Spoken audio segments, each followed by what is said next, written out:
Hola, sí, probando, probando. Estamos una vez más aquí para grabar otra sesión de WhatsApp Prof, de hacer una pequeña traducción de estos temas tan importantes que nos acercan al fin del tiempo. Esperamos sea del gusto de ustedes y bienvenidos.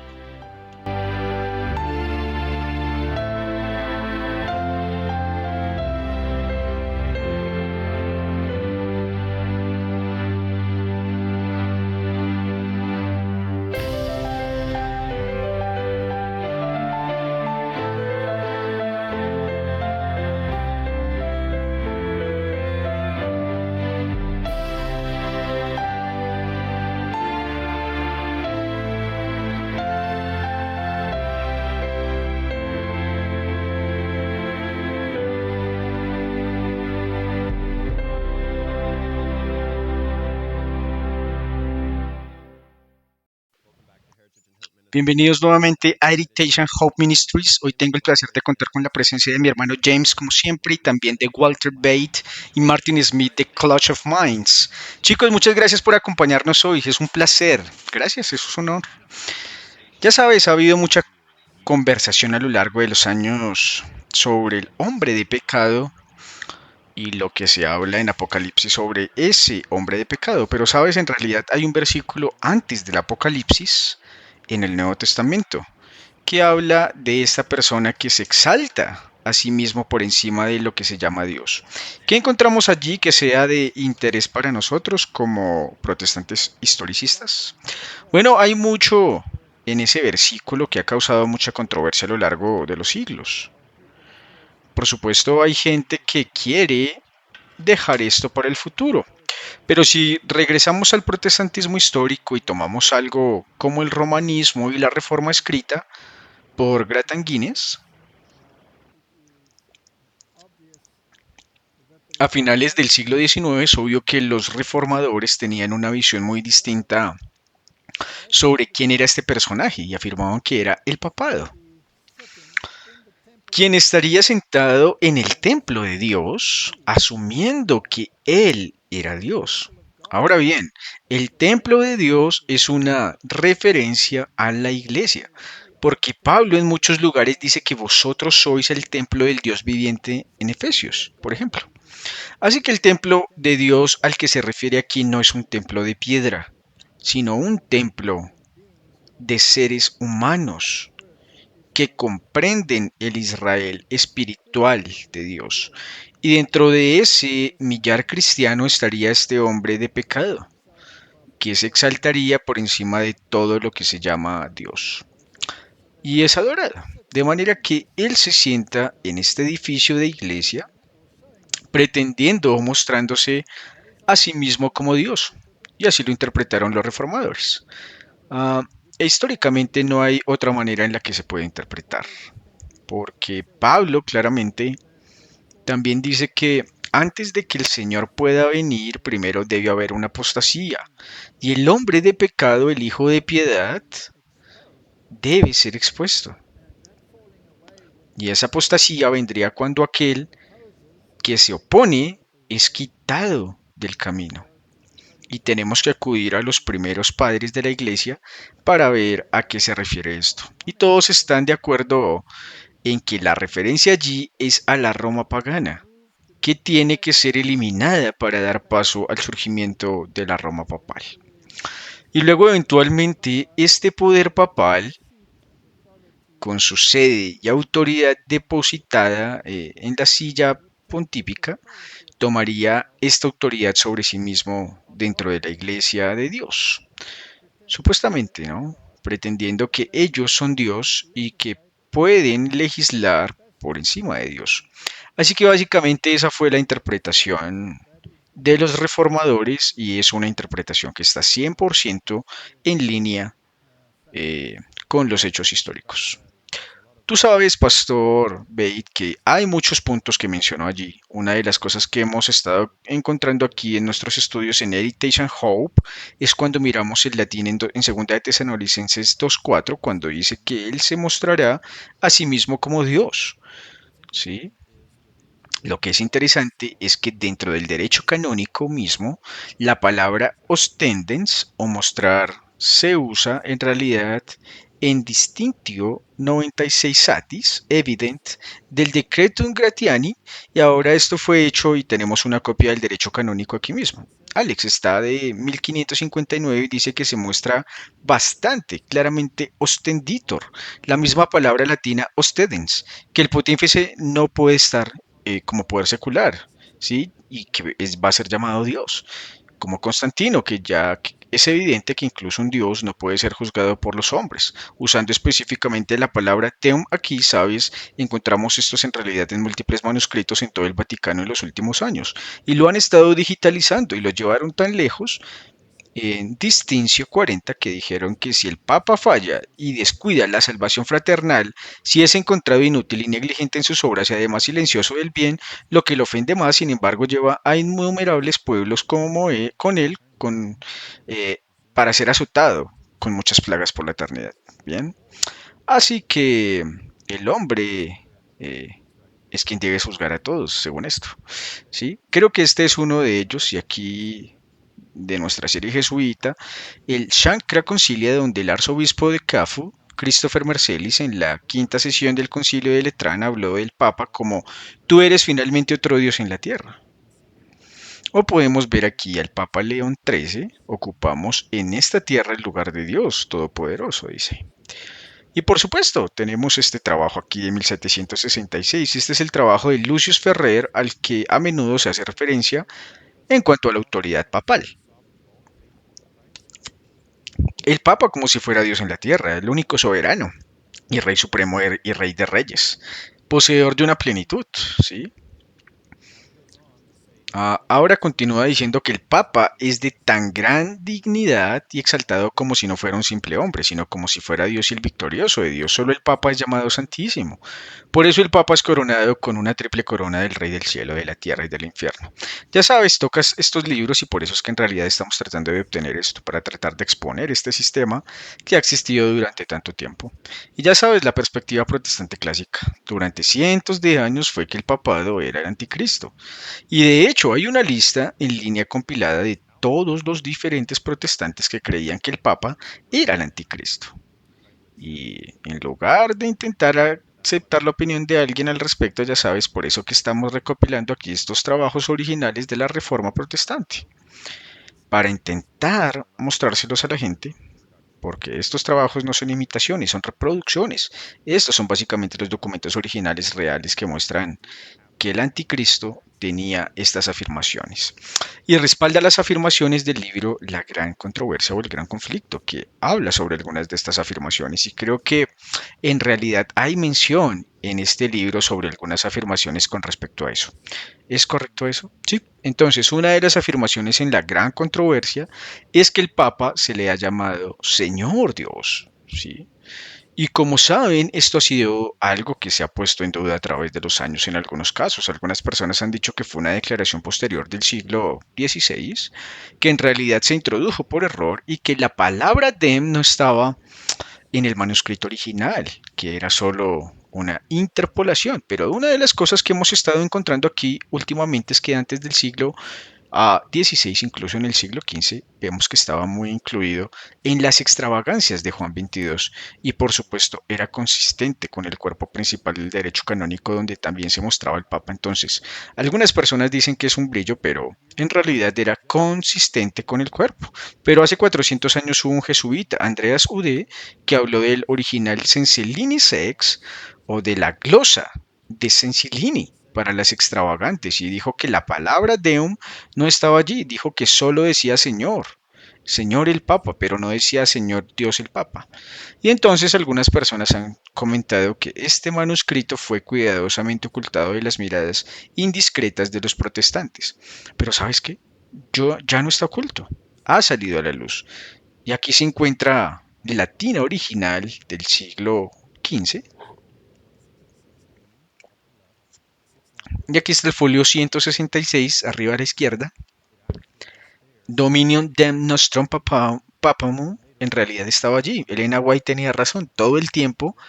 Y más tarde, en la edición corregida, publicada posteriormente por el Papa, podemos ver que en realidad se incluyó incluso después de que se revisara el texto correcto y se hicieran correcciones a las extravagancias del cuerpo principal del derecho canónico. Y hubo de hecho un sacerdote portugués, Parra, cuyo libro tenemos aquí mismo, que dijo que los papas nunca desaprobaron ni rechazaron este título.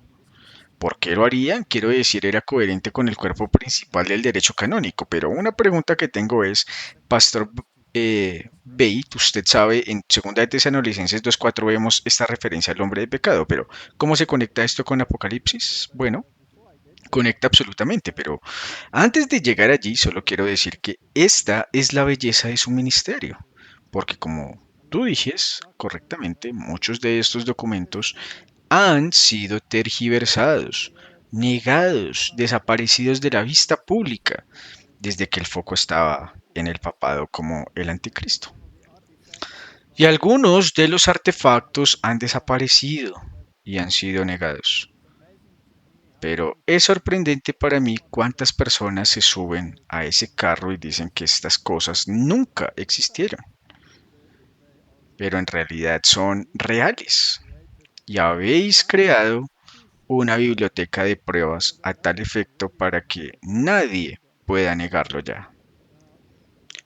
Ahora bien, cuando la Biblia habla, justo antes de entrar en el estudio bíblico de ella, incluso en su serie Total Slaughter, muchas de las referencias que se encuentran allí ya no están disponibles. Así que esto que estás haciendo es realmente asombroso al juntar todo eso, que nadie puede negar que ha estado en los originales. Sí, no es nuestro propósito atacar a nadie, ni a ninguna organización religiosa, pero el hecho es que esta organización ha usurpado las prerrogativas de Cristo. Básicamente se los han robado a aquel a quien pertenecen y se los han aplicado a sí mismos. Este es un crimen grave contra la deidad. Y la Biblia en realidad menciona eso y lo llama el hijo de la perdición. Un título que solo se aplica al hombre de pecado y a Judas. Es una traición a la confianza depositada en la iglesia, de la peor clase posible. Y la pobre gente que está atrapada en el sistema y se mantiene ignorante de la palabra de Dios y de la mayoría de estos documentos, no tienen idea de lo que realmente sucede detrás de escena. Así que es absolutamente necesario que la obra que la Reforma inició, que ha sido enterrada bajo las arenas del tiempo, y no solo enterrada por accidente, sino a propósito, sea expuesta nuevamente. Ahora bien, la Biblia está repleta de información acerca de este poder del anticristo y le da varios nombres. En Daniel, por ejemplo, se le llama el poder del cuerno pequeño o el cuerno pequeño. Y en realidad no es un cuerno pequeño, es uno que creció desde pequeño hasta convertirse en en un cuerno poderoso que se volvió más robusto que los demás y se volvió prescriptivo. Entonces ahí tenemos el pequeño poder del cuerno. Luego, si continúas en Daniel, se refiere a este poder en numerosos lugares, en Daniel 11, y acerca de exaltarse a sí mismo, y lo retomas en Apocalipsis 11, donde se sientan las bases para este poder engañoso, esta bestia del abismo que gobierna el mundo a través de una mujer. En Apocalipsis capítulo 17 nos dice que esta mujer está sentada sobre esta bestia y realmente controla sus movimientos. Y la bestia, por supuesto, se refiere a los sistemas políticos.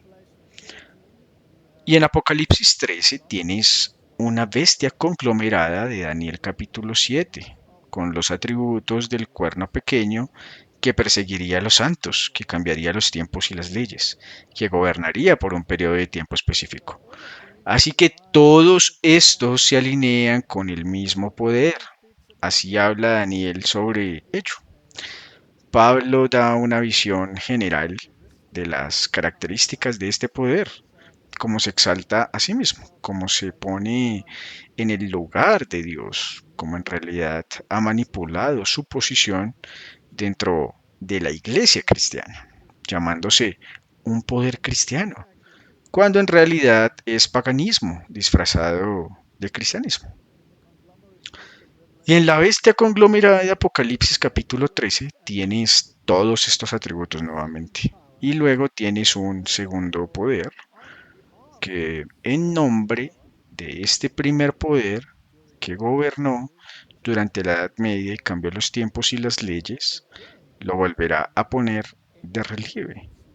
Promulgará sus leyes y de ese modo obligará al mundo básicamente a adorar a este poder sin que ellos lo sepan, a menos que alguien lo exponga. Y esto es exactamente lo que están haciendo con sus documentos. Y esto es lo que estamos discutiendo aquí hoy. Así que la línea se puede trazar absolutamente clara a través de las profecías de Daniel, ¿sí?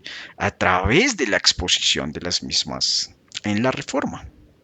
Y eventualmente los eventos retratados en los capítulos del Apocalipsis.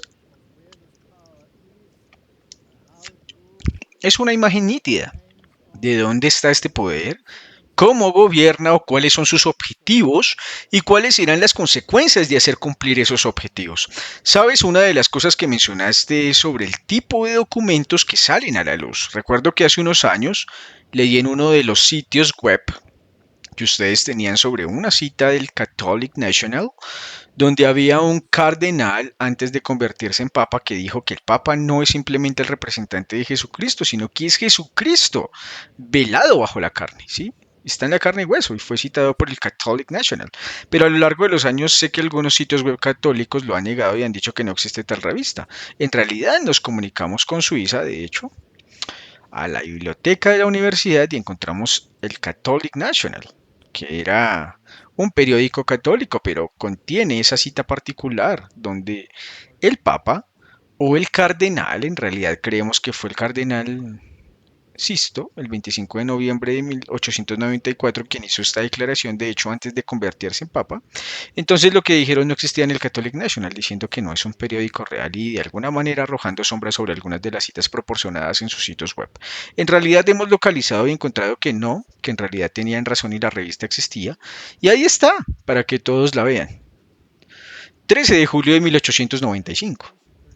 Ahora, Apocalipsis 13 también habla del hombre de pecado. También habla de un nombre y un número asociado con ese nombre, 666. Y ha habido mucha controversia sobre esto a lo largo de los años en cuanto a qué equivale o a qué se refiere. Y he visto todo tipo de referencias, ¿no?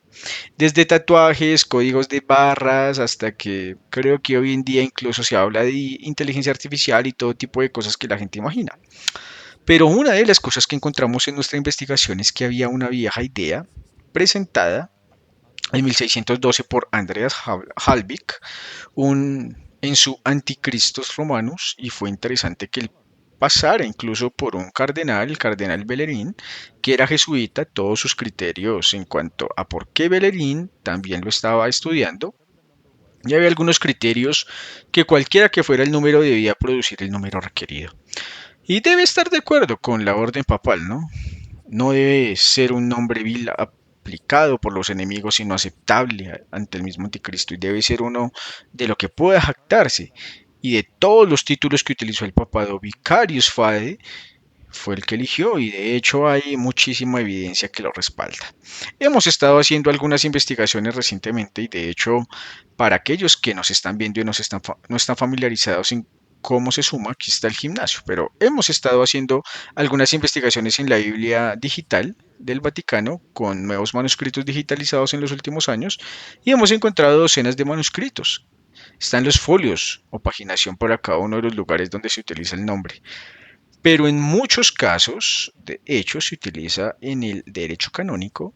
Lo tenemos de hecho aquí en este libro, aquí eh, está en Distincio, ¿sí? Y también está en el libro de Lucius Fera, pero fue interesante que se incluyera en una frase donde se constituyó que significa establecer por fuerza de ley. Y estoy seguro que usted, Pastor Bate, lo ha visto a lo largo de los años, ¿no?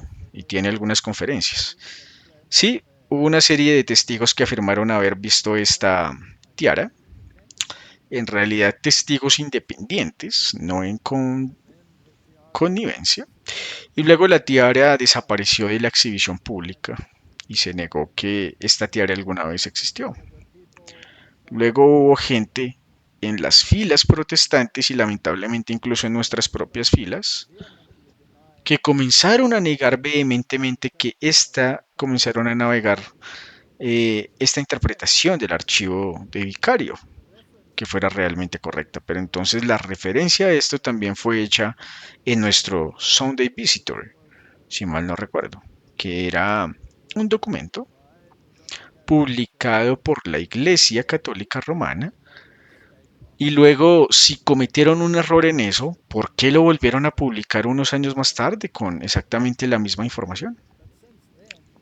Pero desde entonces muchos documentos, estoy seguro de que tú has dado una lista tremenda, han corroborado esto de modo que incluso el mayor escéptico, incluso dentro de nuestro propio medio, debe admitir que estaban equivocados, pero este nombre tiene una historia interesante porque se puede remontar a mucho antes del papado, no al nombre en sí, sino al número 666 y con lo que está asociado.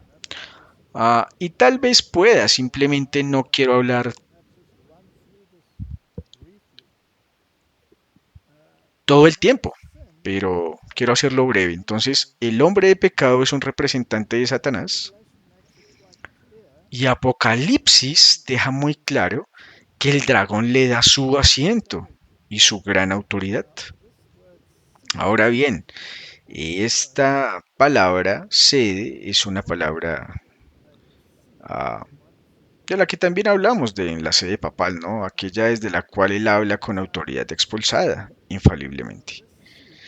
Ahora bien, este asiento originalmente pertenecía, por supuesto, al diablo, a Satanás, y tenía este asiento, y si usted lee el libro del Apocalipsis encontrará que allí se menciona Pergamón, que es el periodo de tiempo del compromiso religioso cuando Constantino supuestamente se convirtió al cristianismo. Aunque era metraico, era adorador del sol al mismo tiempo, y nos dice muy claramente en el libro del Apocalipsis que Pérgamo es el lugar donde Satanás tiene su asiento. Ahora bien, esta ciudad, Pérgamo, es interesante porque es el lugar donde se estableció el sacerdocio babilónico después de que los medo-persas conquistaron Babilonia. Y conservaron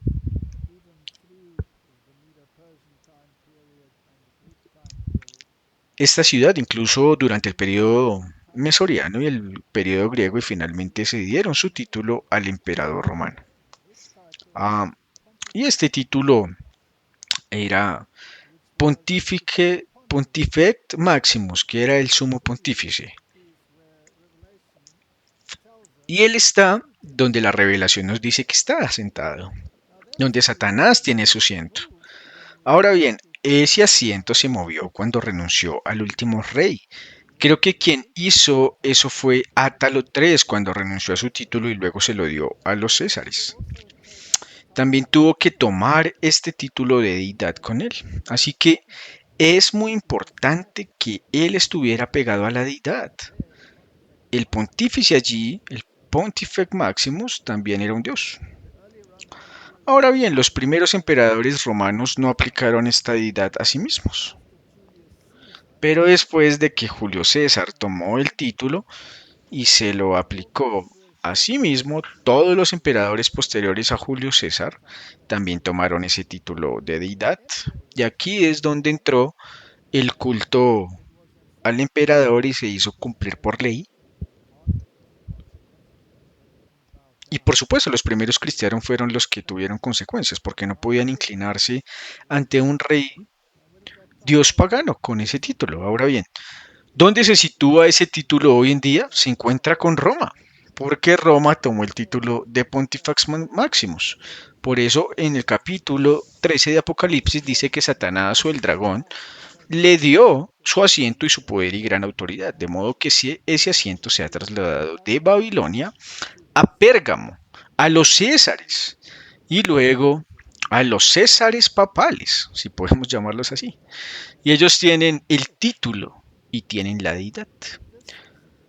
Así que si esto es una continuidad que tienen y un cambio meramente en posición más que en autoridad, entonces ese título está hoy en Roma y está muy orgullosos de ello porque está detrás de cada nombre. Primer ministro, pontífice máximo. Bueno, incluso yo estaba pensando antes cuando estábamos discutiendo los documentos originales y los libros que tienes, mucha gente también afirma que sí, está bien, pero eso fue lo que dijeron entonces, no lo dicen ahora. Pero hay bastantes lugares donde puedes ir y buscar sobre ello y creo que también podemos hablar de eso, pero como algo muy claro es si vas a la cuenta de Twitter o ahora la cuenta exacta del Papa, es el pontífice. Ahí dice Pontifex, así que todavía está ahí en tu cara, está ahí mismo. No lo pueden negar y no podían negarlo sin violar su propia doctrina, porque la infalibilidad papal exige que no puedan cambiar su doctrina. Es como una ley de medios y los persas. No se puede cambiar, porque ello violaría el principio mismo en el que se basa el papado. Es interesante que sepas que el número 666 lo encontramos en algunos símbolos paganos muy asociados con la adoración al sol. Puedes verlo aquí en Sagia Solus, en Berlín. Recientemente encontré uno de esos tipos de emuladores que se vendían en pilas y en ramadas. Y aquí está, aquí mismo en el oro. Y en realidad se vendió por $6,600. Pero aquí mismo en la custodia se puede ver el estigma sigma y gamma. Así que 666 reflexionó sobre esta custodia en particular. Pero una de las cosas también sobre la tiara es que, aunque no todas las tiaras están fotografiadas y no tenemos evidencia fotográfica de eso, sí tenemos esta de aquí, que fue un regalo de las damas de la corte real del rey Leopoldo II de Bélgica, presentado al Papa en 1871. Fue diseñado por Jean-Baptiste de Gante en un estilo neogótico y tiene una inscripción en latín Regnum Popularum Hatri, Orb Supremo Intera, Infallibility, pero lo que pueden ver aquí es un Christi Vicarius Interra. Una de las cosas importantes sobre eso es que nuestro visitante dominical admite que eso es lo mismo. Vicarius Christi, y aquí mismo en Vicarius Fil, en otras palabras, son análogas, pero una de las cosas que encuentro es que si miras bíblicamente Levítico 24:18, el que hiere un animal lo hará bueno, bestia por bestia. El sustituto es vicarium, pero cuando dice bestia por bestia, se usa la palabra anti en el sentido sustitutivo en latín, vicarius Christi. Es análogo en griego, anticristos. Lo que en realidad está diciendo aquí es anticristo justo en el frente de esta tierra. Ahora bien, en lo que se refiere al vínculo vicario, en realidad había un documento falsificado, la donación de Constantino, que incluía esta frase particular de los decorales pseudodorianos. Vínculo vicario, desafortunadamente, aunque la donación de Constantino, esta frase proviene de un documento falsificado, encontró su camino hasta el cuerpo de aquí cuando en realidad fue descubierto por Laurentius Valla. Una de las cosas que hizo fue exponer todo esto. Como saben, esta donación de Constantino es falsa. Ahora bien, Roma no quería que esto saliera a la luz, ¿sí? Por lo que incluyó la obra de Laurentius Valla exponiendo la donación de Constantino como una falsificación en Index Glorium Prohibium después del Concilio de Trento. No querían que se supiera que estabas utilizando documentos falsificados. Lo que sí encontramos aquí es que la frase del derecho canónico en realidad encontró su camino en documentos como Intera Passivus, el bienaventurado Pedro. Se ve que fue constituido, lo que significa establecer por fuerza de ley vicaria. Así los pontífices que habían sido concedidos por nosotros en nuestro imperio, una vez más el decreto Gratanus, que encontró su camino en el corpus principal del derecho canónico y puede ver esto reflejado en múltiples copias que están disponibles en la Biblioteca Digital del Vaticano hasta el día de hoy. Ahora bien, la distinción 19 también una de las una declaración dentro de estos decretos donde entre las escrituras canónicas se coenumeran las epístolas decorativas, así que las palabras, esto a nivel de escrituras canónicas, y ya era muy autoritario, ¿no? Y toda la apelación, si está o no en una tiara, pues es un tema de pista falsa, porque la autoridad real de esto proviene de la ley de las constituciones apostólicas, los decretos papales, de los principales documentos que salen del magisterio. Y puedes ver un ejemplo de eso aquí, el Corpus Iris, Kenanichi. Esta edición en particular se presentó en 1587 para este aquí y tiene la introducción del Papa Gregorio I o XIII, nuevamente donde el Papa es constituido vicario filii. Vicario Filii Dei. También podemos ver esto en la Summa Decli del cardenal Juan de Comada. Así que hay otra copia aquí, otra declaración incluida en la Letjusca Doctrina de Juan 22. Ahora Juan 22 en su tiempo hubo una obra presentada por Austinus Triumpus. Fue presentada por defender la supremacía papal, la autoridad papal, y dice aquí mismo que el empleador cristiano Constantino testificó diciendo que el bienaventurado Pedro aparece como constituido como Corpus Fili. Lo que me parece interesante es que Papa, um, bueno, que aquí está una constitución política, ¿sí? Y ahora vamos a pasar al trabajo del triunfo de Agustina. Y el triunfo de Agustina, suma de Potista, esta copia en particular tenía el sello de Gregorio XIII, el mismo que celebró la masacre de San Bartolomé, pero en el mismo documento da sabbati idiom dominican apa mutatas, así pues el Papa cambió el sábado por el domingo y ahí está. Así que en el mismo documento que presenta la autoridad papal como una especie de marca de agua muy alta, vemos también esta referencia a su autoridad al cambiar el sábado al domingo, que fue de manera vicaria, y su uso. Así que es interesante cómo estaban interconectados. Ahora, todavía se pueden encontrar filies vicarias en el sitio web papal o en el sitio web del Vaticano hasta el día de hoy en la Constitución Apostólica.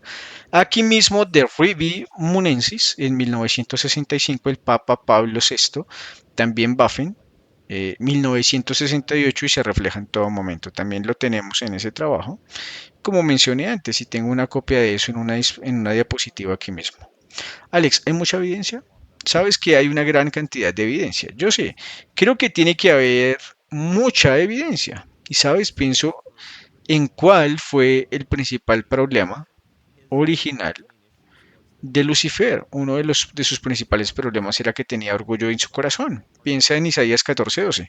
¿Cómo has caído del cielo, oh Lucifer, hijo de la mañana? ¿Cómo fuiste cortado por tierra? Tú que debilitabas a las naciones. ¿Por qué dices en tu corazón subiré al cielo, exaltaré mi trono junto a las estrellas de Dios? Yo me sentaré en el monte del testimonio a los lados del norte, subiré sobre las alturas de las nubes, seré como el Altísimo. ¿Sí?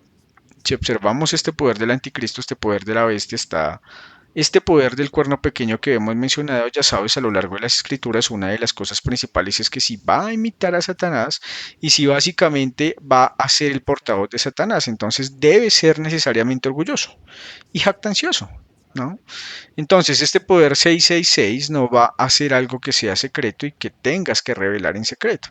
No, esto va a quedar al descubierto y se va a poner a disposición de todos. Lo verás inscrito justo en el frente. Ya saben, estaban hablando precisamente de este título de Pontífice Máximo y lo ves y me quitarás las palabras de la boca, Martín, cuando dijiste que el nombre del usuario de Twitter que está ahí para que todos lo vean, pero sigues con todas las monedas del Vaticano. El Pontífice Máximo aparece en las monedas del Vaticano.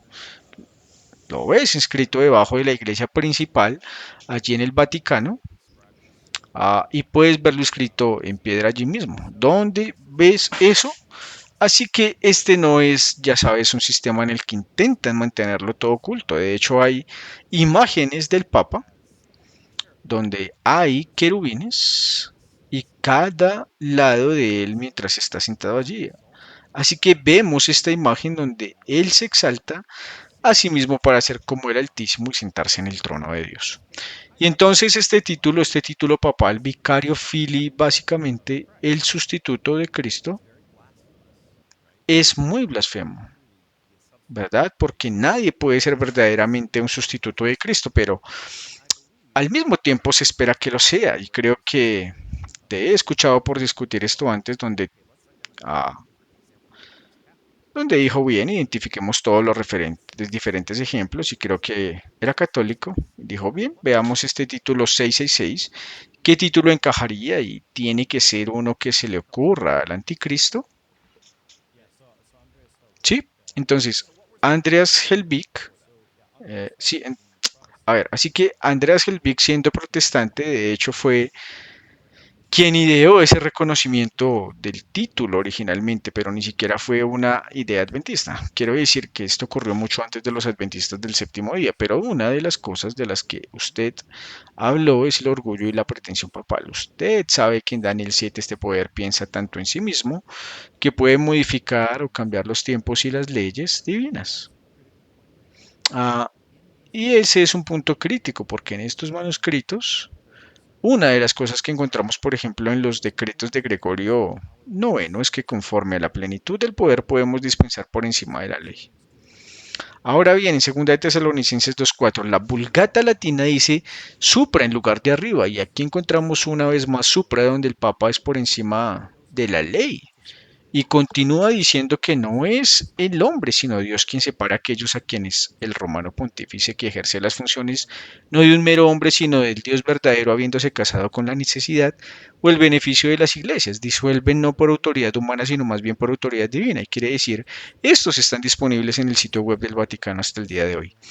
Y dice aquí mismo que el Papa tiene un poder celestial de determinación y por lo tanto cambia la naturaleza de las cosas y que su voluntad representa la ley y que puede liberar de las obligaciones de la ley, que puede hacer justo lo que es injusto, corrigiendo y cambiando a las leyes. Es interesante la palabra para combatir, para cambiar allí. Mutando, mutar. Ahora mismo, creo que en tus discusiones anteriores, Walter, ha habido cierta discusión sobre cómo este poder papal ha sido tan orgulloso y se ha presentado como un poder jactancioso. Y entonces, Walter y Martin, ¿cuáles fueron algunos ejemplos que ustedes han visto además de ese tipo de espectáculo? Quiero decir, si esta imagen de él sentado entre los querubines, pero ¿qué otras evidencias tenemos de esta posición orgullosa del papado? Porque algunas personas pues, han intentado negarlo hasta el día de hoy, ¿no?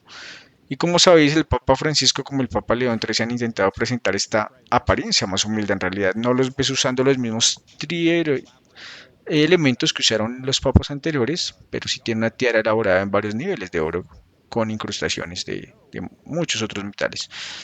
Y creo que es para mostrar una forma de piedad, pero ¿qué otras evidencias tenemos de este poder orgulloso y jactancioso? Bueno, si solo tomamos la doctrina de la infalibilidad, debe ser una de las doctrinas más orgullosas que jamás hayan visto la luz.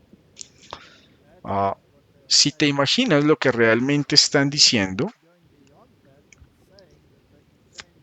y luego van más allá de eso, y dicen que puede cambiar incluso los preceptos de Cristo, que los elevan por encima de Cristo y por encima del cielo. Por eso se hace llamar rey con una triple triara que representa el cielo, la tierra y el inframundo. Así que Él no solo gobierna sobre esta tierra, sino también sobre el cielo. Ahora bien, si quieres ver el tema del cielo, vas a ser más ansioso que eso y que el Papa defenderá la razón y que puede dispensar por encima de la ley, corrigiendo y cambiando la ley, ¿no? Y haciendo correcto lo que está mal e incorrecto lo que está bien. Los jesuitas llegan al punto de decir que si el general dice que algo es negro y tú sabes que es blanco, entonces tienes que convertirte en un cadáver y aceptar que su interpretación es correcta y la tuya es incorrecta, ¿sí? Tienes que cambiar. Estas son declaraciones extremadamente arrogantes. Ahora creo que los oyentes necesitan entender de dónde proviene realmente este sistema y este número. Bueno, viene de Babilonia, pero tiene su origen en Satanás. Ahora bien, el título griego de Satanás viene de Titán, ¿sí? Y el valor numérico de eso si tomas el valor numérico de las letras, es 666. Entonces el número de Satanás es 666, pero Satanás gobierna a través de representantes. Así que es como el dios Anu que da su poder a Marduk para gobernar aquí en la tierra. Y por lo tanto, estos reyes dioses fueron los que expresaron este poder o utilizaron este poder que se les dio. Y si tomamos los títulos papales como ejemplo, entonces es bastante informativo. Um, entonces, si tomamos el latín de Basilea, que significa el reino latino, se llamaban a sí mismos latina Basilea, eso equivale a 666. Si tomamos Italia Ecclesia, que es la iglesia latina, eso equivale a 666. O el título oficial de tiempos latinos, o el hombre de habla latina refiriéndose al papado, que equivale a 666. Y por supuesto, vicario fe, exactamente lo mismo. Así que el título pertenece originalmente al maestro de todos ellos, que es Lucifer, quien se lo da a sus representantes. Si tomamos los amuletos babilónicos, estaban basados en el culto al sol y al zodiaco. Y la división del zodiaco se dividió en 12 regiones, cada uno con 3 habitaciones. Esto supone un total de 36 habitaciones, y en cada una de estas habitaciones había una deidad, y encima de esta había otra deidad, y al final todo quedó bajo el día Sol, y con el tiempo Mitra se convirtió en la forma más popular de ese día de Sol. Y si sumas esos números, es decir, si sumas los números del 1 al 36, entonces 1 más 2 más 3 más 4 más 5, etcétera, hasta llegar a 36, eso da 3. Eso da 666. Así que es una religión pagana donde la adoración al sol toma el lugar y la deidad del sol toma el lugar del Dios verdadero. Así que el arte temprano enfatiza esto. Si tomamos las imágenes que el papado retrata de Jesús, son básicamente imágenes paganas con una llamarada solar y un resplandor detrás de su cabeza que representa el dios del sol. Y el mitraísmo se convirtió en la religión principal básicamente en los últimos periodos del poder romano pagano. Y el día que se le asignó a Mitra fue de Solus, el día del sol, que originalmente en el calendario romano era el segundo día de la semana, pero debido a la prominencia de Mitra la elevaron al primer día de la semana.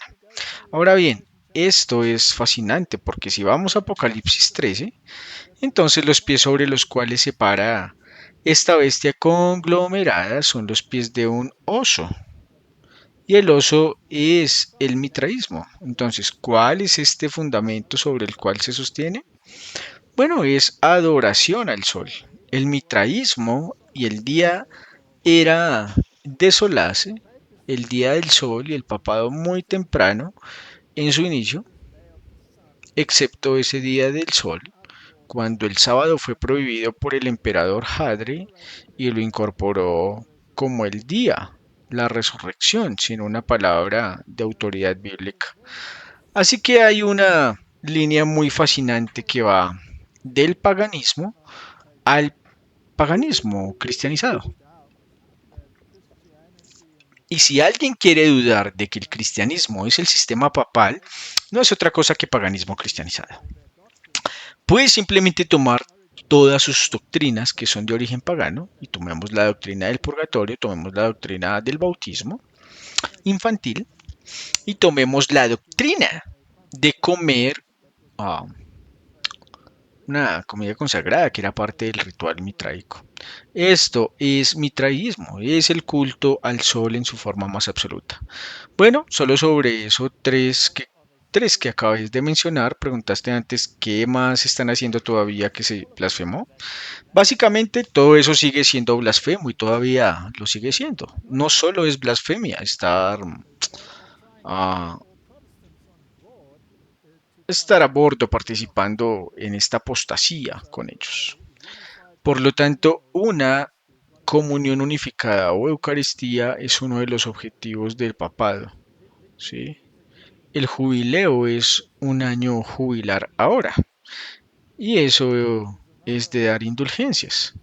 Eso es que otra arrogancia que Dios tiene que acatar el juicio de sus sacerdotes. Y básicamente someterse a lo que sea el juicio del sacerdote. Y ese poder sacerdotal emana del papado. El papa es quien delega este poder al sacerdocio para poder decir que el sacerdote es un Cristo de altar. Otro Cristo que puede dispensar los pecados y perdonar los pecados. Los documentos romanos dicen que hay un hombre o una persona en esta tierra que puede perdonar pecados y ese es el sacerdocio romano o el sacerdote romano. Eso es una blasfemia porque la Biblia dice quién puede perdonar pecados si no solo Dios. Así que todas estas declaraciones, ninguna de ellas ha sido retractada. No pueden retractarse de ellos debido a su infalibilidad y que el protestantismo se sume a este cristianismo paganizado. Quiero decir, ahora estamos en diciembre, nos vamos para Navidad, el 25 de diciembre fue la fecha del nacimiento de Mitra, en ninguna parte de la Biblia leemos algo de esa naturaleza. ¿Y qué pasa con la Pascua? La Pascua es una fiesta pagana, ¿sí? Que bueno, es básicamente un ritual sexual. Por eso tienen el conejo de Pascua, porque es un gran propagador de descendencia. Y tienes la gallina con sus huevos, el huevo de Pascua, porque tiene un gran número de crías en su nidada. Así que todos estos son rituales que se han incorporado al cristianismo, ¿sí? Y luego cambiaron la Pascua porque cambió la época para que siempre cayera en domingo. Mientras que los judíos lo guardaban pues según el sistema levítico que estaba determinado por la luna llena y por lo tanto podía caer en cualquier día de la semana. Pero el papado decretó que siempre tendría que ser domingo. Y muy interesante, si por casualidad coinciden y la luna cae en domingo, entonces el papado moverá la Pascua una semana. Y eso es exactamente lo que hizo Juan Pablo II, creo que fue en 2001, cuando movió la Pascua una semana, porque coincidía con la festividad judía y no querían eso porque es una festividad pagana. Impuesta o no impuesta el cristianismo. ¿Sí? Todo es pagano y están orgullosos de ellos. No lo están ocultando, lo están poniendo a la vista de todos. Una de las cosas que es interesante es que cuando hablamos acerca del Papa elevándose a sí mismo, leemos aquí mismo en el Catecismo del Concilio de Trento que los párrocos, obispos y sacerdotes son como son intérpretes y embajadores de Dios, facultados en su nombre para enseñar a la humanidad la ley divina y las reglas de conducta, manteniendo como lo hacen su lugar en la tierra. Es evidente que se puede imaginar una función más noble justamente, por eso se les llama no solo ángeles, sino incluso dioses por el hecho de que ejercen en medio de nosotros el poder y las prerrogativas del Dios inmortal. Ahora bien, dentro de ese sistema ah, hay un poder, o dentro del papado, en realidad, de estar por encima de todo el resto de obispos y sacerdotes en un sentido universal. Así que al elevarse se convierte en Dios de dioses, ¿sí? Por así decirlo. Encontramos esto realmente reflejado hablando de la naturaleza universal con este obispo. ¿Sí? Eh, Este documento contiene de Gregorio III el Dictatus Pepe, donde aquí mismo en latín dice que aquí mismo solos Romanus Pontifex Iuric Universalis o solo el romano pontífice puede ser con derecho llamado universal, así que él se coloca por encima de todos los demás obispos. En ese sentido, y al hacerlo, cambia la ley de Dios. Y sabes, una de las cosas que creo que estamos tratando de decirle al mundo es que en Apocalipsis 14 hay un grupo de personas que guardan los mandamientos de Dios y que escapan de estas cuatro violaciones de la ley de Dios, específicamente la adoración de la bestia. Una imagen de la bestia correspondiente a los mandamientos uno y 2. El nombre de la bestia, el tercer mandamiento, y finalmente la marca de la bestia en el cuarto mandamiento. Bueno, lo que me parece interesante es que estos individuos escapan de tener el nombre de su padre escrito en sus frentes. Ahora bien, ¿cuál es el nombre de su padre? Bueno, ya sabes, en Amós 9:6 leemos, el Señor es su nombre. Y en Ezequiel 20 encontramos aquí nuevamente este nombre conectado, en Ezequiel 20:12. Además, les di también mis sábados para que fuese señal por mí entre ellos, para que supieran que yo soy el Señor. ¿Qué lo santificó? Entonces es un símbolo, un signo exterior de quién es vuestro santificador. ¿Es el hombre quien se santifica o es Cristo quien te santifica? Y esto realmente habla del corazón mismo del proceso de salvación, donde es la obra de Dios en el corazón, quien te santifica, y el sábado mismo está directamente conectado con eso. Es algo central para el protestantismo y para escapar de este poder que piensa que el hombre puede cambiar la ley de Dios, ¿sabes? Pienso que en Ezequiel, donde habla en el capítulo 9, versículo 2, se menciona esta destrucción, ¿no? Que se produce con un hombre que avanza con un arma letal en su mano. Y si lees este capítulo hay una discusión sobre una marca en la frente que salva. Dice en Ezequiel 9:6, acudir a viejos y jóvenes, a vírgenes como niños, mujeres, hasta el último detalle, pero que todo varón sobre el cual esté la señal no os acercaréis y comenzaréis por mi santuario. Así que existe esta idea en las escrituras de que esta marca en la frente que salva o que es para salvar. Sí, la verdad, en verdad guardaréis mi sábado, porque esta señal entre mí y vosotros por vuestras generaciones, para que sepáis que yo soy Jehová, que os santifico. ¿Sabes? Walter y Martin estaban discutiendo sobre cómo hay simbolismo solar con el papado, que es pagano y se ha infiltrado.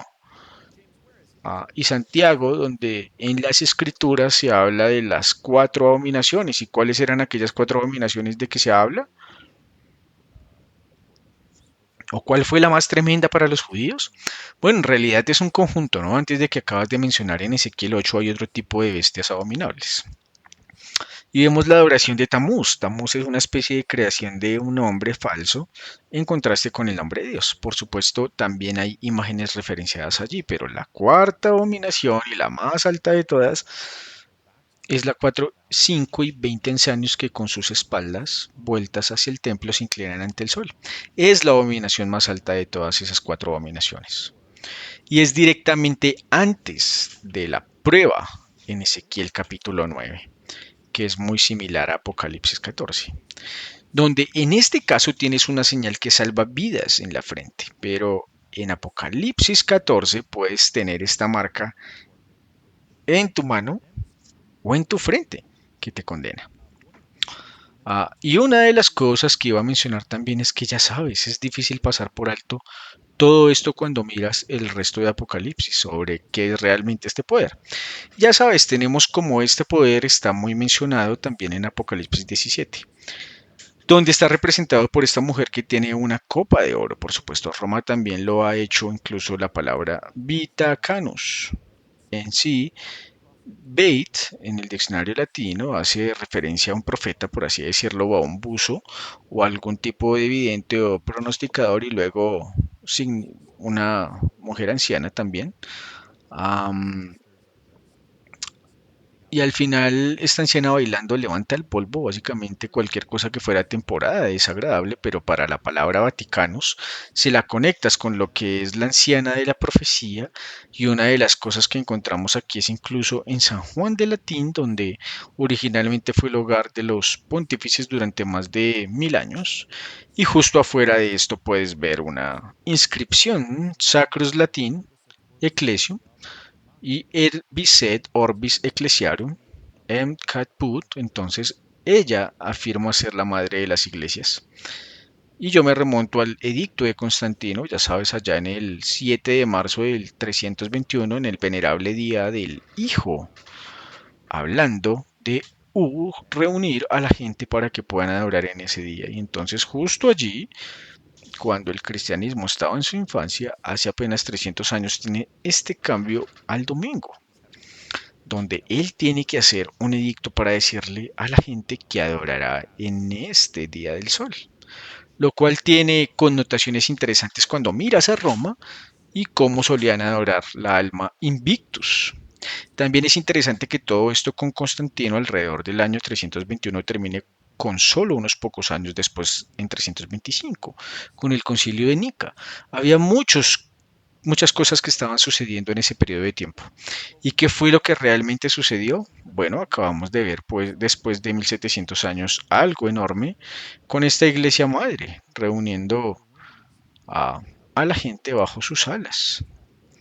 ¿Qué piensan ustedes sobre lo que pasó recientemente? Bueno, me fascinó leer sobre la visita del Papa a Turquía, ah, y su visita a la mezquita. Él no quiso rezar con el imán en esta ocasión particular y puso alguna excusa, pero luego fue al patriarca de la Iglesia Ortodoxa y me parece fascinante que hayan hecho hincapié en las noticias de que estaban orando hacia el este, y eso es exactamente lo que estabas hablando allí en el libro de Ezequiel. Ahora bien, si tomamos este tema de Oriente, tiene un origen muy antiguo. Cuando Adán y Eva fueron expulsados del Edén, fueron expulsados por la puerta del este y por eso partieron en dirección al este. Al principio todos adoraban hacia el oeste, porque tenían que darse la vuelta y mirar hacia el jardín del Edén, al que ahora se les cerraba la entrada por el querubín que les impedía entrar. Así que el culto era hacia el oeste, pero Caín marchó hacia el este y dirigió su atención hacia el este, que es el sol naciente. Ah, y para que él tuviera algún tipo de autoridad, para que no fuera eliminado en esta tierra, recibió la marca de Caín. Ahora bien, esa marca de Caín era una marca de autoridad para gobernar sobre los hijos del mal. Ahora, es interesante que el papado afirme que tiene ese mismo poder, que tiene la autoridad para gobernar a la gente de esta tierra y que nadie tiene el derecho de juzgarlos. Ellos son dueños de toda la propiedad, algo que Dios también reclama, ¿no?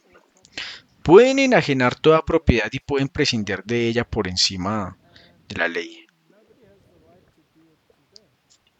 Y nadie tiene derecho a hacerlo con ellos. Así que pueden alienar a los gobiernos, pueden deshacerse de los reyes, pueden hacer todas estas cosas, pero nadie puede hacérselas a ellos. Y el hecho es que todas sus iglesias están construidas hacia el este, ¿sí?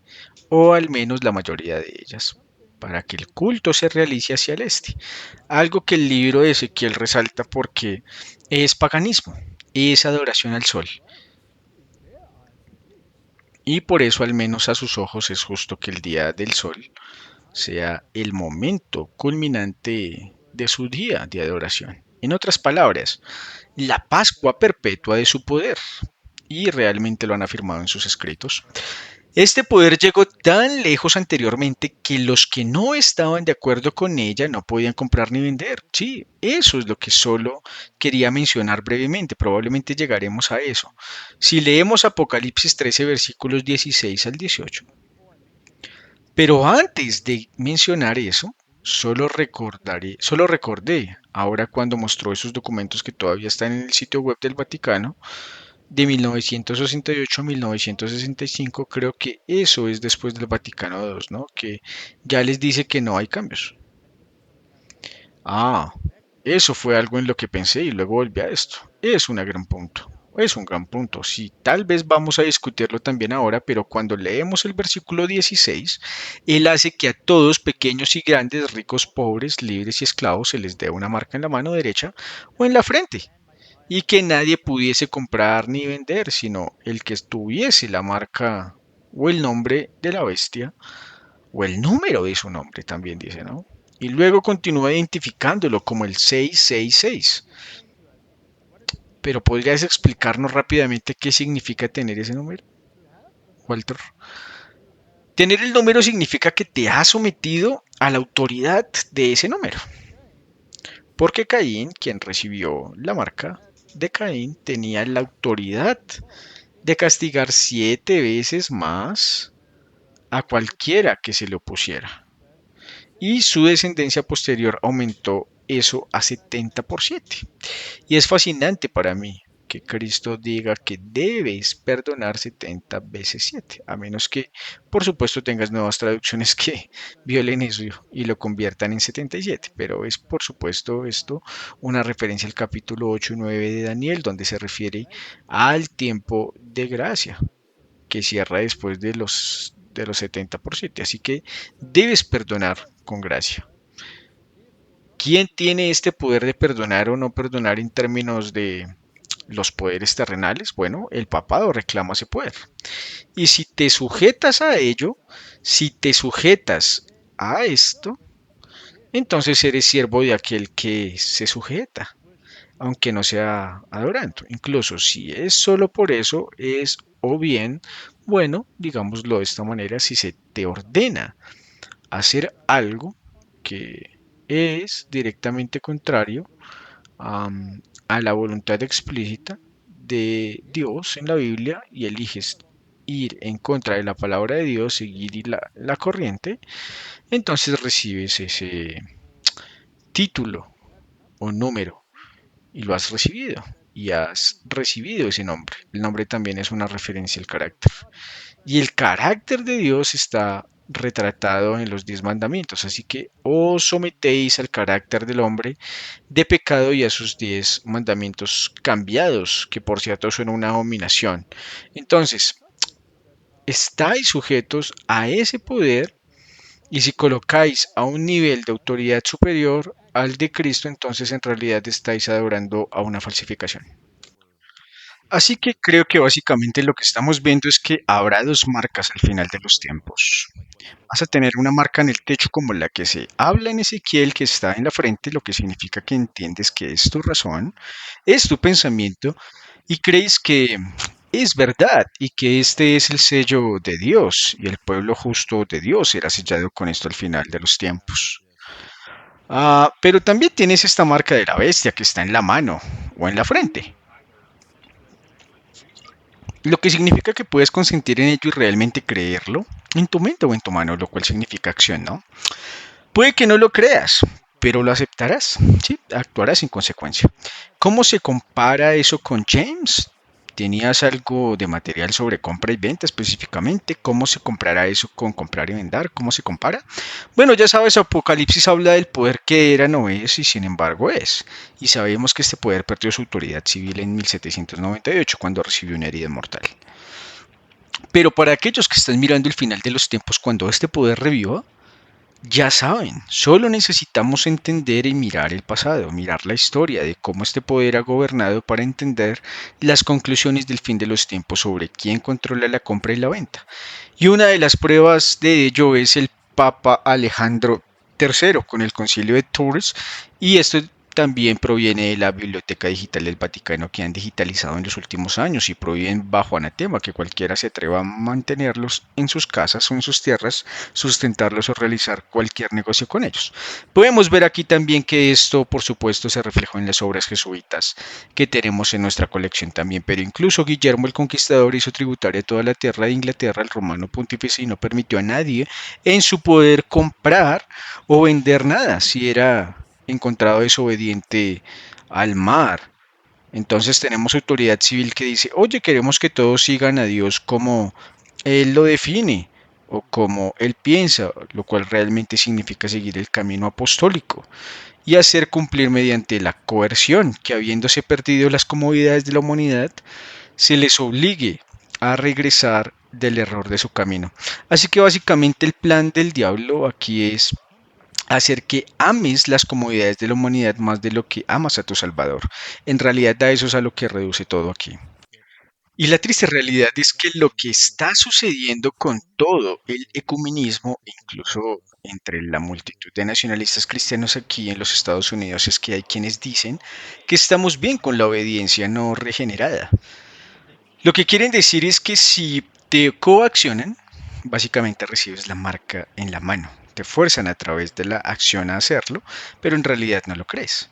En realidad no lo crees en tu mente, pero ellos están bien con simplemente forzar la obediencia, incluso si una persona realmente no lo cree. Porque creen que al hacerlo se producirá una reforma en Estados Unidos y recuperarán estos valores religiosos que realmente quieren ver. Un avivamiento. Pero es un resurgimiento a través de la coerción, no es un avivamiento a través del poder del Espíritu Santo para cambiar y convencer los corazones de los hombres. Esto ni siquiera es consistente con el nuevo pacto donde la ley de Dios está escrita en el corazón.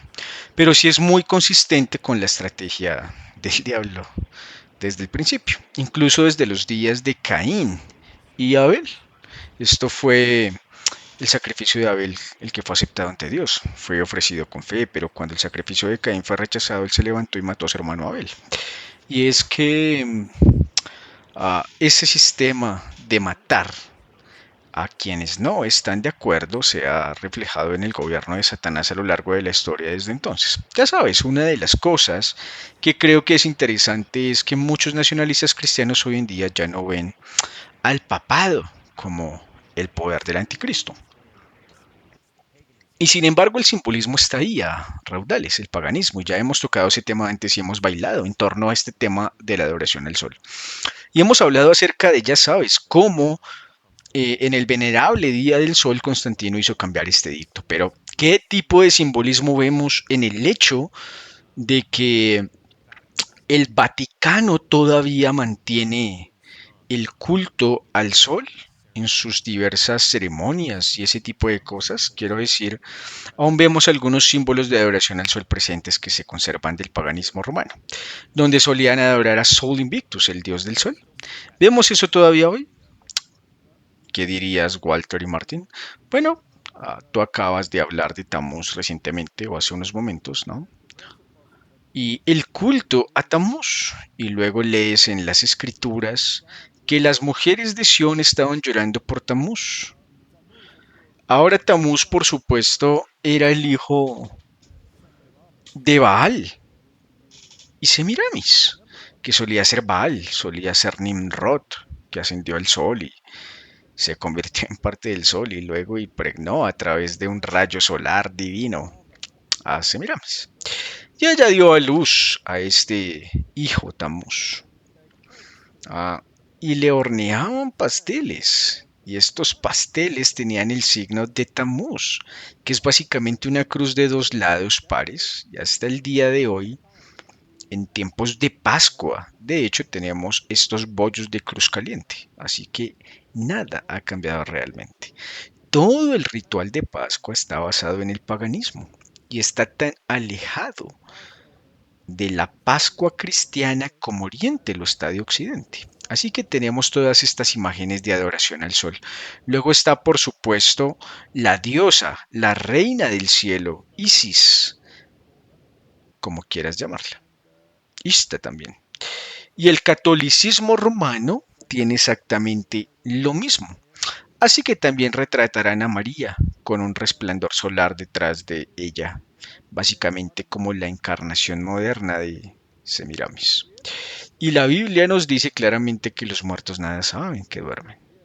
Sin embargo, aquí todos estos santos son desafiados. Ahora bien, en la antigüedad creían que cuando uno moría, se convertía en una estrella y las estrellas se agrupaban en constelaciones. Ah, y eventualmente porque creían que todo giraba alrededor del Sol, ¿no? El Sol era la deidad principal, así que tienes todas estas llamadas estrellas vivientes que son realmente mortales y están dormidas, según las escrituras. Y tienes todo esto en el catolicismo, ¿no? Y los tienes como mediadores, así que todo lo que ha sucedido es que han cambiado los nombres de las deidades particulares, pero no han cambiado la esencia en absoluto. De modo que el paganismo está vivo y coleando. Vive en el catolicismo romano y está siendo absorbido por el protestantismo. Bien. ¿Y qué pasa en la Eucaristía? A veces hay imágenes en las que el Papa o el sacerdote tienen ese gran emblema solar y luego colocan eh, algo dentro de él y caminan detrás de él y hacen un monumento y tenías una foto de una custodia y por supuesto tiene una luna en forma de hoz, ¿no?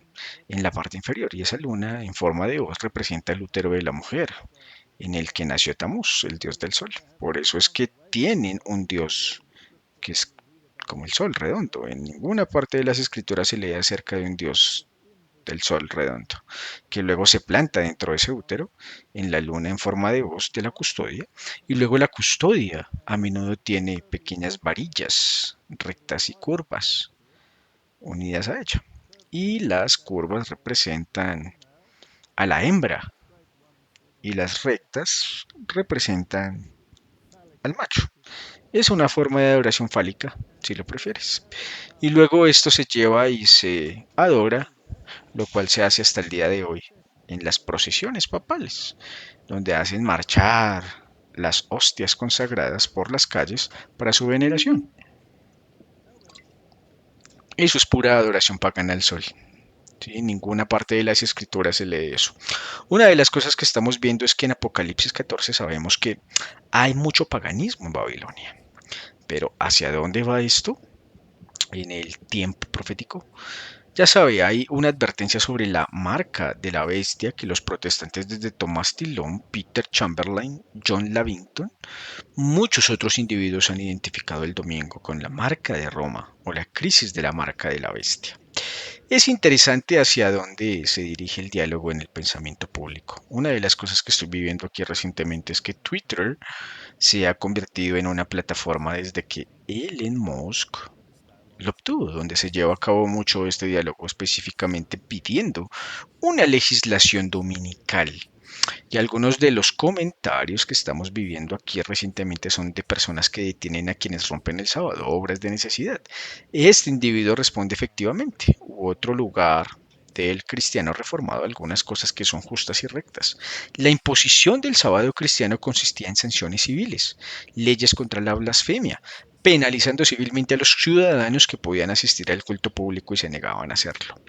Uno de los que estaban en la lista de verificación respondió: ¿qué sanciones civiles hay para el sábado? ¿Implican matar a quien no lo guardará? Eso es lo que exigía la ley mosaica. El cristiano reformado respondió: depende de la gravedad de la ofensa, sugiriendo así que tal vez podrían existir penas de muerte si se violan estas leyes. ¿Sí? Leemos a otras personas decir el domingo es el sábado cristiano y la derogación de las leyes azules permitió a los no cristianos hacer negocios el domingo vendiendo alcohol y cosas así en el santo sábado cristiano. Esto tuvo un efecto profundo en la sociedad cristiana estadounidense. Aquí encontraremos a alguien más diciendo regresen a las leyes del sábado. Las leyes del sábado bien formuladas son justicia social en su máxima expresión, organizando el tiempo de la civilización en torno al sacrificio de la alabanza debido a Dios. ¿Sabes? Me resulta interesante ver los paralelismos entre 1888 y lo que estamos viviendo ahora. Una de las cosas que algunas personas han comentado es que en ese periodo de tiempo, cuando nuestra iglesia se enfrentó, por así decirlo, a Cesti, ahora estamos aquí tal vez con Tito, pero dos mandatos presidenciales no consecutivos con Grover Cleveland. Ahora tenemos un presidente en el segundo de la historia con dos mandatos presidenciales no consecutivos. Tenemos al Papa León XIII en 1888. Ahora tenemos el Papa León primero, 14, tenemos la ley Blair-Sondale y depende de cómo vayan las cosas en el futuro, pero para mí el proyecto 2025 y algunos de los impulsos allí se ven muy similares. Y también es interesante que en ese periodo hubo una fuerte influencia de los aranceles. Se estaban aplicando los aranceles eh, y ya sabes, cantidades masivas sobre esto. También hubo inmigración, ¿sí? La crisis migratoria fue otra cosa grande. Tenías la Asociación Nacional de Reforma. Ahora tenemos la nueva Reforma Apostólica y tenemos la Dorada, donde se habló mucho sobre las grandes empresas. y ya sabes, cantidades masivas de control por parte del sector privado para influir en el gobierno. Y ahora tenemos discusiones sobre la edad dorada en nuestro periodo de tiempo, con ahora un salón de baile presidencial dorado que se está construyendo. Hay muchas similitudes entre lo que ocurriría en 1888 y lo que ocurre hoy. Bueno, también tuvimos la revolución industrial, entonces y ahora tenemos la revolución de la IA que está avanzando ahora. Entonces vemos todas estas similitudes entre 1888, como dices, y ahora, y me hace preguntarme, creo que en el flujo del tiempo estamos casi al final. Pero sabes, tienes razón. Vemos a estas personas en Twitter hablando del domingo, promoviéndolo y no todos son católicos. De hecho, la mayoría de ellos no son católicos, pero sabemos que habrá una unión triple, apóstata, protestante, protestantismo, catolicismo y espiritualismo.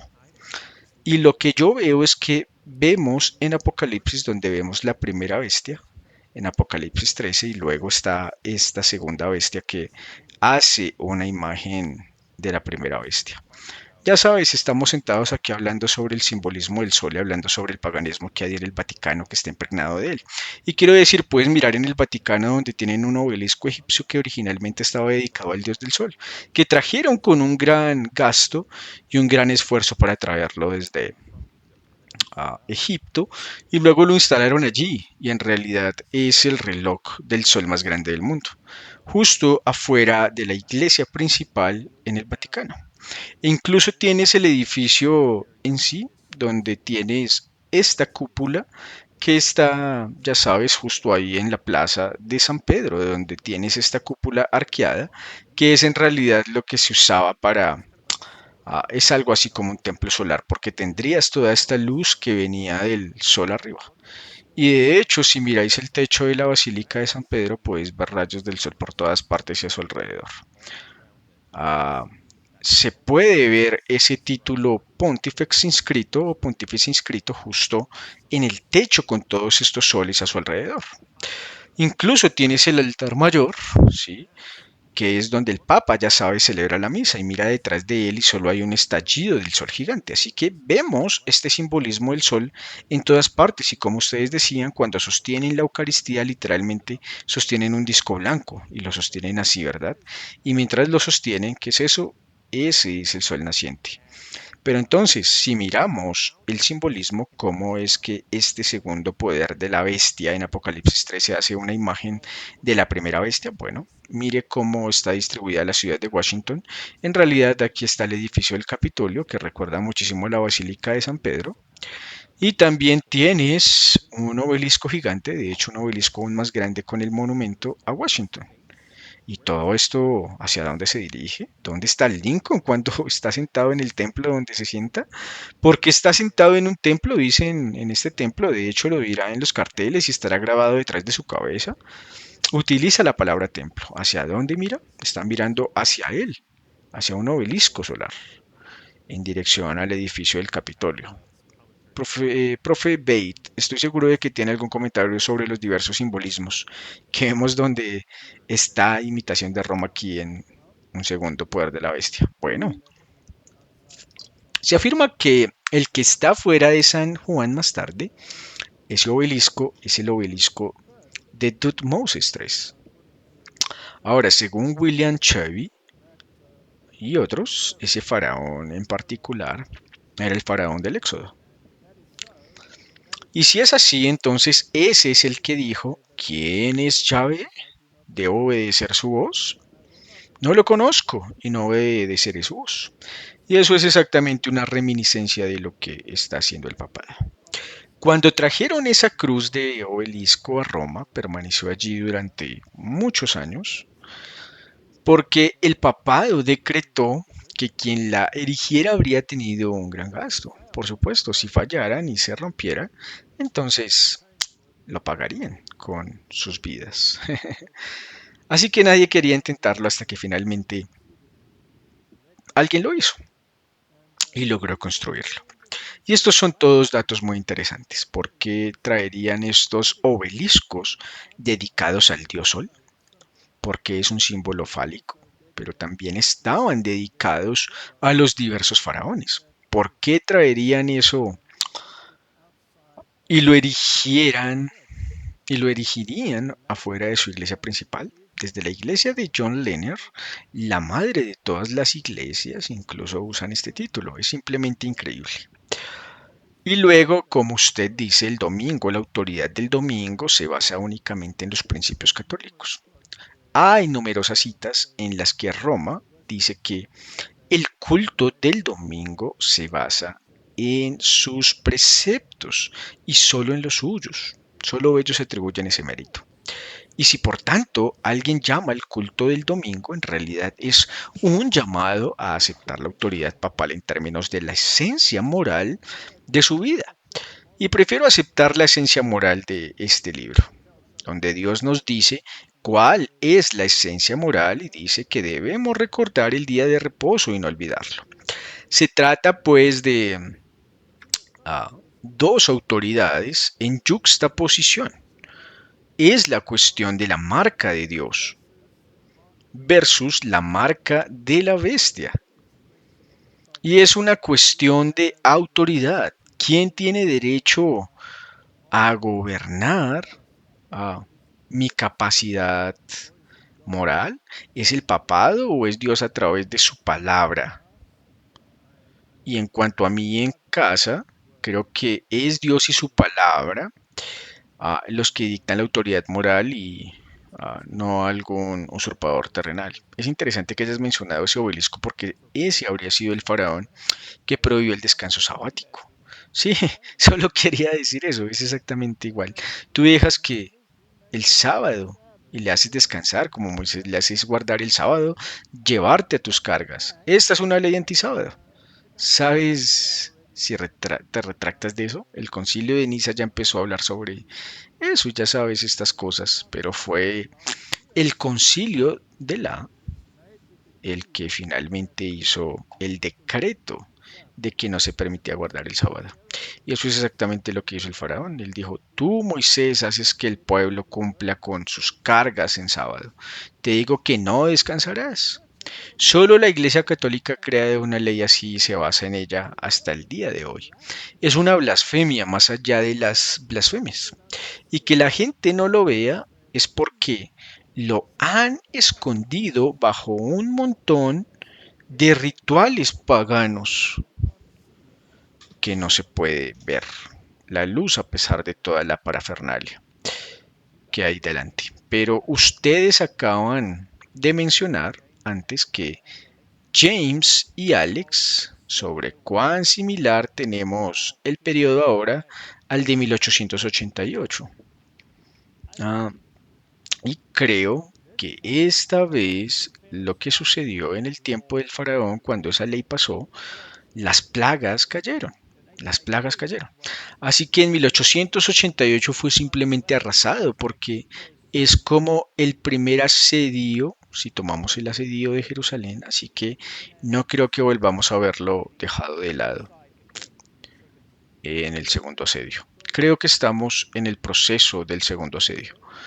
Y como todos afirman, debe ser un día de culto sincronizado, así que no puede ser cualquier día. Y el único día que queda después de toda la legislación laboral es el domingo. Y como decía Ramón, la Rerum Novarum, este es el día que el Estado debe garantizar. Y entonces un papa moderno, León, quien se dedicó a declarar enfáticamente que él estaba involucrado en la implementación de la Rerum Novarum. Bueno, ese es el punto principal de la Rerum Novarum, ¿no? Que toda la legislación laboral tiene que centrarse en cuestiones morales papales, de las cuales el domingo es el núcleo porque determina con qué autoridad se actúa realmente. ¿Sabes? Una cosa que creo que es importante es que nosotros como adventistas del séptimo día tenemos inscrito en nuestro logo el mensaje de los tres ángeles. Este ha sido nuestro mensaje al mundo, ¿no? Hemos dicho que este es nuestro mensaje, Apocalipsis 14 comenzando en el versículo 6 en adelante. Ese es nuestro mensaje al mundo. Pero ya sabes, a veces la gente nos pregunta por qué estamos sentados aquí concentrándonos en el papado, por qué estás sentado aquí, sabes que eso es lo único de lo que hablarás, pero es por eso, los mensajes, exactamente. Si tú lees esos mensajes, dos de los tres están advirtiendo sobre un sistema falso de adoración y sobre recibir una marca. Sí, entonces, si realmente estamos predicando este mensaje, si no estamos escuchando esto discutido desde el púlpito, realmente estamos escuchando el mensaje de los tres ángeles. Primero sale el evangelio y luego son esas dos cosas. Sí, y si tú solo escuchas ley, ley, ley, domingo, sábado, entonces realmente estás perdiendo el punto, porque aquí estamos viendo dos sistemas de salvación. Estamos viendo el sistema pagano de salvación por obras, donde uno paga por sus propios pecados, como afirma el papado, que se hace en el purgatorio y tienes que pagar por tus propios pecados porque niegan la expiación, o la justicia por la fe en la verdad. La justicia por la fe niega el cumplimiento de la ley. No. Pablo dijo implícitamente, ¿abrogamos pues la ley? Dios no permita que la mantengamos. Dios nos permite que la mantengamos. Es porque somos salvos mediante la justicia por la fe, que volvemos a estar en armonía con la ley, mientras que en el sistema papal es mediante la obediencia que volvemos a estar en armonía con el sistema. Así que hay dos maneras diametralmente opuestas de ver la salvación. Una se centra en Cristo como sacrificio expiatorio. Roma niega la expiación como lo demuestra el purgatorio.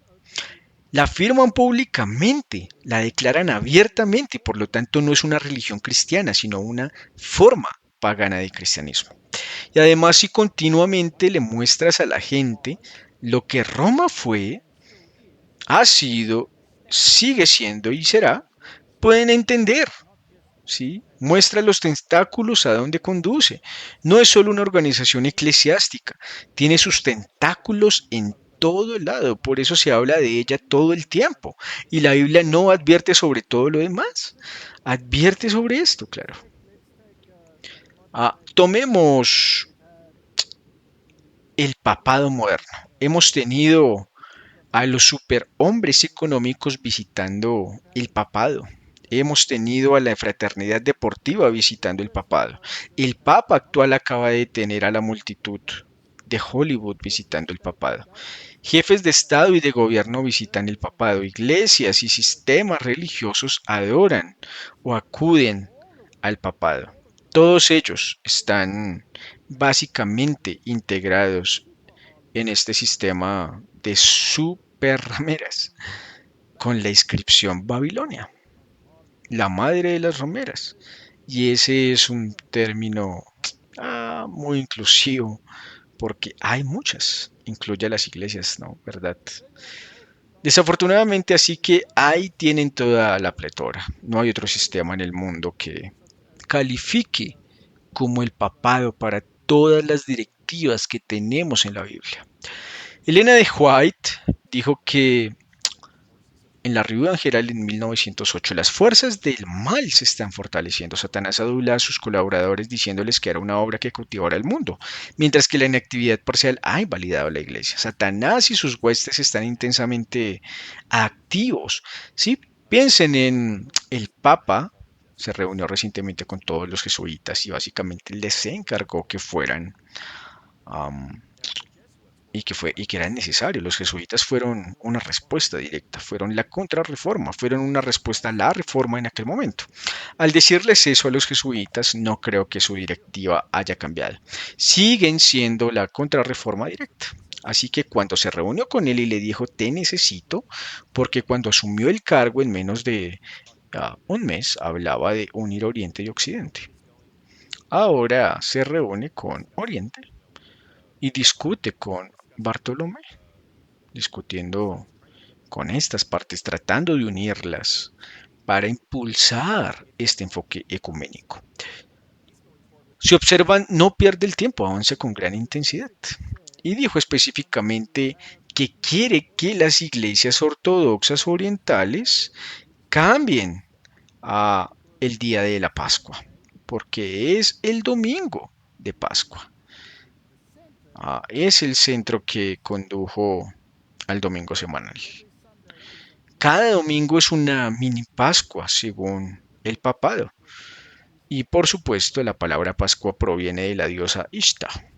Este papado está ocupado haciendo eso, tomando el simbolismo de todos los juegos um, que se representan, ya sean en estadios deportivos o en los Juegos Olímpicos. Todos estos indicadores muestran las profundas raíces paganas que se encuentran en todas estas organizaciones y sistemas del mundo. Pero también está el que mencionaste, Bartolomé, los ortodoxos y todos ellos. También está el rey Carlos, quien consiguió un asiento en el Vaticano. Es la primera vez en 500 años que algo así sucede. Es un símbolo poderoso de la capitulación total del protestantismo. Observa cómo está terminando esto y la intensa actividad que se está desarrollando. Este ecumenismo que avanza debería hacernos darnos cuenta de que estamos aquí en el punto más alto, el fin de la historia de este mundo. Hay 8.000 millones de personas viviendo en este planeta y pronto este será un desierto desolado en tan solo unos pocos años. No sabemos el momento exacto, pero se acerca con gran rapidez y entonces este mensaje de los tres ángeles que debemos dar, dos de las tres advertencias. Las dos últimas son sobre Babilonia y esta marca, pero saben que el primer ángel sale con el Evangelio eterno para predicarlo a los que moran en la tierra. Así que la cuestión es que no deberíamos comenzar todo esto diciendo, oh, se avecina un tiempo terrible. No, no podremos comprar ni vender y simplemente terminar con el video. Y eso es algo que realmente pues estamos intentando hacer en nuestro ministerio, ¿sí? Así que estamos añadiendo esperanza, estamos tratando de decir, escuchen, levanten la cabeza porque su redención está cerca. Entonces, ¿cuál es este mensaje de esperanza que tenemos? Acabamos de hablar sobre estos paralelismos entre 1888 y ahora. Otra de las cosas que se estaba desarrollando en 1888 era un mensaje de justificación por la fe. No podemos hacer nada para merecer nuestra propia salvación. Nuestra justicia es como trapos de inmundicia. Pero si leemos el concilio, dado en Apocalipsis capítulo 3 a las 7 iglesias y sabemos que estamos bueno, necesitamos fuego purificador, el manto de la justicia de Cristo que nos es puesto, como a la iglesia de Laodicense. Ah, Hacer algo por nosotros mismos que no podemos hacer, solamente lo puede hacer Cristo. Él puede brindarnos ayuda sobrenatural para que podamos vencer el pecado.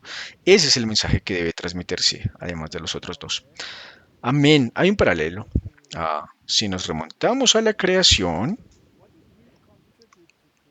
am, ¿qué aportamos a la creación? Absolutamente nada, ¿no?